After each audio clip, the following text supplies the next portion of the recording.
Hi again then guys, and welcome to another review from the second game of the Test Drive Unlimited duo. Of course, not counting the previous just Test Drive titles. And hopefully at some point in the future we might see a Test Drive trio, let's hope, and maybe a Test Drive Unlimited 3. Probably not anytime soon though, but here's hoping.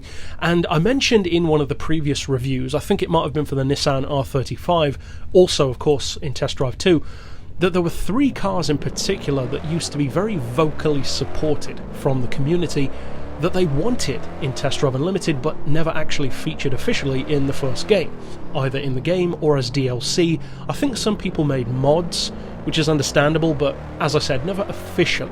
And those three cars were the Nissan R35, the Ferrari 599 and the Veyron. Three very obvious choices, especially around say 2007, 2008. Those were pretty hot button cars, especially the Nissan and the Ferrari. The Veyron, it was kind of becoming a little bit lukewarm for many drivers, getting a bit used to it, and of course familiarity, as the saying goes, breeds contempt, so we tend to take cars for granted when they'd been around for quite a while, whereas the 599 was the fresh new thing at around 2006, so understandably people wanted it to feature. Of course they didn't come to the first game.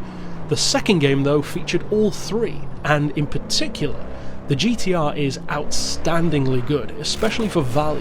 And of course I did touch on that in the review. The Veyron on the other hand is a very interesting situation when it comes to Test Drive 2, and this is something which you might not have noticed, but if you've played the game you might have, if you are a Veyron fan in particular, and that is that I would go so far as to say that Test Drive Unlimited 2 treats the Veyron with more respect and makes it a better car in comparison to all of the other vehicles in the game than any other racing game that I've played.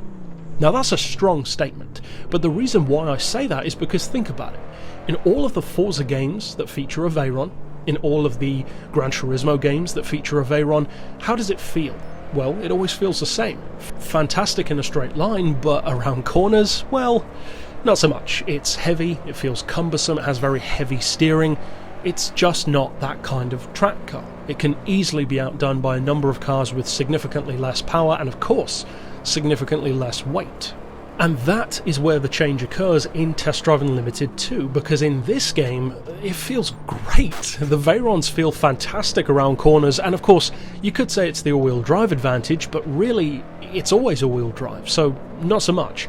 The reality is it's because the game isn't realistic. They make the car way better than it should be around corners. In fact, it can actually rival the Nissan R35, which of course is ridiculous, but it's also cool to actually drive a Veyron that feels that good, despite having the actual specs, including the weight of the real car, which is around 1.9 metric tons, 1,888 kilos. Now, the car should not be as good as it is. Definitely not, but the fact that it does is pretty cool. It shows that the developers of the game clearly had a lot of respect for it, and they wanted it to feel really good, and they did a good job of that because it feels completely OP. It's a fantastic car, and of course they added a number of different versions of the Veyron. In fact, as far as I can think of, I believe Test Drive Unlimited 2 might be the game that features more versions of the Veyron than any other, because you've got the Standard, you got the Grand Sport, you got the Super Sport DLC, and then they added a couple of others like the Pur Sang and I believe the Sang Noir. So you've got like 5 or 6 different Veyrons, and I'm not aware of any other game that has that many. Certainly Gran Turismo and Forza don't. And it's these small, random, more obscure ways that Test Drive Unlimited will sometimes really surprise you and actually come on top of the pack, which you would never expect compared to juggernauts like Gran Turismo and Forza.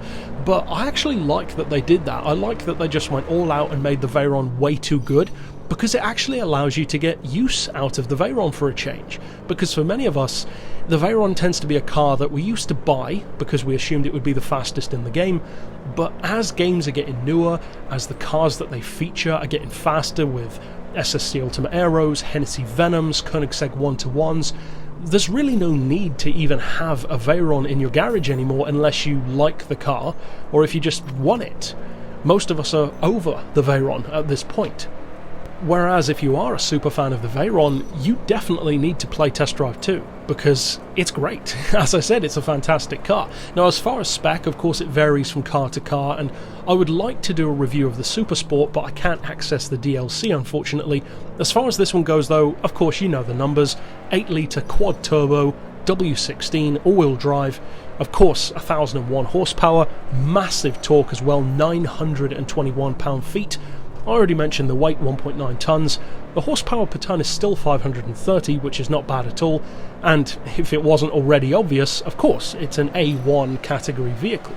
Now, I would say that the ironic thing about the Veyron isn't just how good it is, but even more so than that, it's the value. Because when you think of a Veyron, you don't really think of value because it's so expensive, and it is expensive in the game, it's 1.4 million. But at the same time, that's a lot cheaper than many of its rivals. For instance, something like the Koenigsegg in the game, or a number of others, even the other Veyrons, are a lot more expensive. So 1.4 million compared to what it can actually do is a really good price, especially when you can tune it up and make it go even faster than that.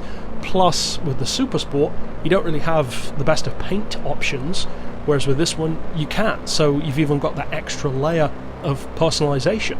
And the final thing that I think makes it very clear that they have a lot of respect and love for the Veyron on the development team is the sound. Because hands down, Test Drive Unlimited 2 is by far the best game you will ever find in terms of actually making the Veyron sound good. In fact, it sounds way better than it should. It's much louder, much gruffer, much gravelier. But I've got to say, again, it's great. It's so fun. Driving the Veyron in Test Drive 2, it's such a fun experience. Because unlike Gran Turismo, which is more realistic, unlike Forza, which is more realistic, and various other games to feature the Veyron, even something like Need for Speed for instance, Test Drive isn't too concerned about realism. They have a loose grasp on it, but of course the cars don't feel like real life, they don't perform or act like real life cars do for the most part. And that actually benefits the Veyron, because you can make it more of an enjoyable experience than it arguably should be. But for a Veyron fan, you will love it. Even for somebody who's not usually into the Veyron, I wouldn't be surprised if you find yourself using it quite a bit, because it's a great all-round car. It looks pretty good given the graphics, the sound is fantastic, the performance is, of course, among the best in the game, but, and this really applies much more on the street than it does on a circuit racing game, the handling is so good. Because the advantages of that all-wheel drive grip and also a huge amount of weight grounding the car's traction really shows. You can feel it for sure on street racing circuits in effect, rather than you can in Gran Turismo or Forza traditionally on a racetrack. Because the Veyron isn't designed to be on a racetrack, it's designed to be on the road, and it feels great on the roads of Test Drive. So definitely check this one out. If you don't have the DLC, you can still get this standard car, so definitely do so. It's well worth the money and you will get a ton of use out of it. But that's it for this pick. Of course, I'll see you guys next time, and for now, as always, thanks for watching.